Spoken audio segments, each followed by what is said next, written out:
Enes na N com mais um vídeo e dessa vez estamos com a anatomia de quadris e pernas. O vídeo estará subdividido em dois capítulos, um com uma abordagem teórica e outro com uma abordagem prática. Gostaria de lembrar que este vídeo faz parte de uma playlist sobre figura humana em perspectiva e que os links do servidor do Discord do canal e do meu Instagram estão na descrição do vídeo. No caso, se seres novo no canal, considere subscrever, deixar um like no vídeo para não perder os demais. Como em toda a playlist, nós vamos usar dois livros de referência. O primeiro livro é do Michael Hampton, nomeado como Figure Drawing, Design and Invention, e o outro livro é da T.B. Choi, Design Your Own Anime and Manga Character. Como já havia falado anteriormente, no livro do Michael Hampton nós vamos para uma abordagem mais técnica e mais próxima da realidade, enquanto no livro da T.B. Choi nosso objetivo é ter uma abordagem mais simplificada.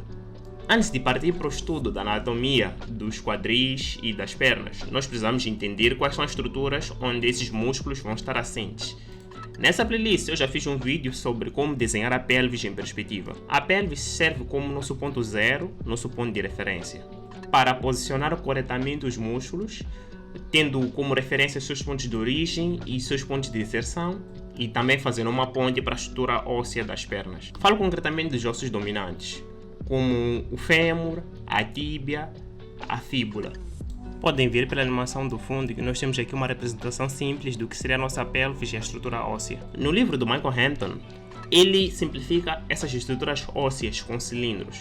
O mesmo ocorre no livro da T.B. Choi. Mas nas minhas tentativas de desenhar pernas, eu sempre fracassei quando usei cilindros como forma de simplificação. Pois, no meu ponto de vista, usar a própria estrutura óssea é muito mais prático porque eu sei onde vou inserir cada músculo com base na estrutura óssea, o que não ocorre quando eu faço uso de cilindros. Mas tirando isso, usar os cilindros como base para encontrar a perspectiva da nossa perna e depois fazer o molde dos ossos se torna algo muito mais prático. Então eu usaria dessa forma, mas ainda prefiro usar a estrutura óssea. Quanto aos músculos, eu não vou entrar em muitos detalhes técnicos, vamos nos focar simplesmente a saber como desenhar.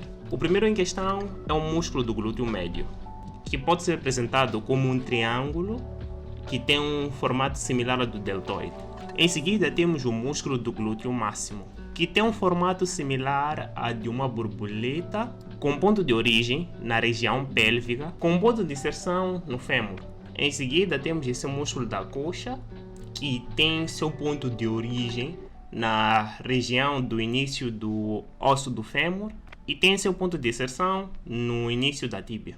Em seguida temos esse grupo de músculos representado a verde, que pode ser representado como um triângulo, onde dois dos seus vértices estão ao longo do fêmur e um deles está na parte inferior da nossa pelvis. Para esse músculo vou preferir pronunciar o nome em inglês, no caso sartorius, que tem como ponto de origem a parte frontal superior da nossa pelvis e tem seu ponto de inserção no osso da tíbia. Temos aqui os quadríceps, podem ter uma ideia de qual é o comportamento dele em perspectiva e como nós podemos realmente entender o formato do mesmo. Usando a mesma lógica de simplificação, nós temos aqui um outro grupo de músculos, representado a azul, que tem seu ponto de origem por baixo do músculo do glúteo máximo e tem dois pontos de inserção no final do osso do fêmur, criando uma espécie de um V invertido. A roxo temos outro grupo de músculos, nomeado gastrocênimo. Bom, basicamente eu não acho tão imperioso assim saber os nomes dos músculos. Talvez um ou outro os mais pronunciados, mas saber realmente como é que vamos desenhar os músculos, saber como é que os músculos vão se comportar em situações de relaxamento, tensão, flexão, isso é que é importante, pois no final do dia podemos representar boa parte desses músculos como elipses. Então vamos para a parte prática do vídeo. Nós teremos três exemplos, duas vistas frontais e uma vista traseira. Para começar, fiz o esboço daquele que será a nossa pelvis e da estrutura óssea. Daí a lógica foi desenhar cada músculo respeitando seu ponto de origem e seus pontos de inserção, sempre se atentando ao comportamento desse músculo que estamos a desenhar no momento em relação aos outros. Com todos os músculos posicionados, o próximo passo foi dar uma linha de contorno, onde vamos parar de olhar para os músculos como estruturas individuais e vamos tentar agrupar eles. Com o objetivo de separar os planos, Introduzi um pouco de tons de cinza, mostrando uma relação de luz e sombra, só para verem como é que os músculos iam se comportar num caso assim. Para o segundo exemplo, ainda numa vista frontal, só que numa posição diferente, a lógica se mantém a mesma.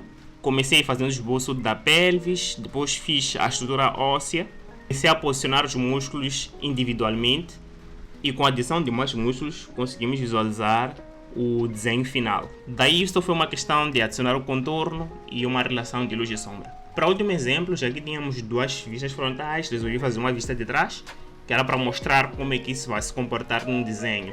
Iniciei da mesma forma, fiz o esboço da nossa pelvis, daí fiz o desenho da estrutura óssea, e podem ver que ao longo do tempo foram adicionadas mais e mais músculos, criando novas camadas de complexidade. No final foi realmente fazer o contorno para criar os agrupamentos e depois a adição de luz e sombra. Podem ver que no final do dia o processo é repetitivo. Basta sabermos a lógica de inserção e origem dos músculos, sabemos também o seu comportamento. É muito fácil fazer o desenho desses músculos em perspectiva. Por isso que eu sempre friso que tem uma visão tridimensional dos músculos, não só decorar como vou desenhar o músculo X na posição Y, mas sempre buscar entender esse músculo numa visão tridimensional. Se, por exemplo, tu desenhaste uma figura humana numa posição, tenta desenhar numa posição totalmente diferente e ver como é que os músculos vão se comportar nessa outra posição. Pois acredito que assim dá para desenvolver uma fundação mais sólida sobre cada músculo. Com isso chegamos ao final do vídeo. Se por acaso eu ajudei, considere subscrever no canal, deixar like no vídeo, ativar o sininho para não perder os demais vídeos. E caso tu jogues Fortnite ou qualquer outro jogo presente na loja da Epic Games, considere usar o meu código de criador ENEAS23, isso ajuda muito. Valeu, até o próximo vídeo. Fui!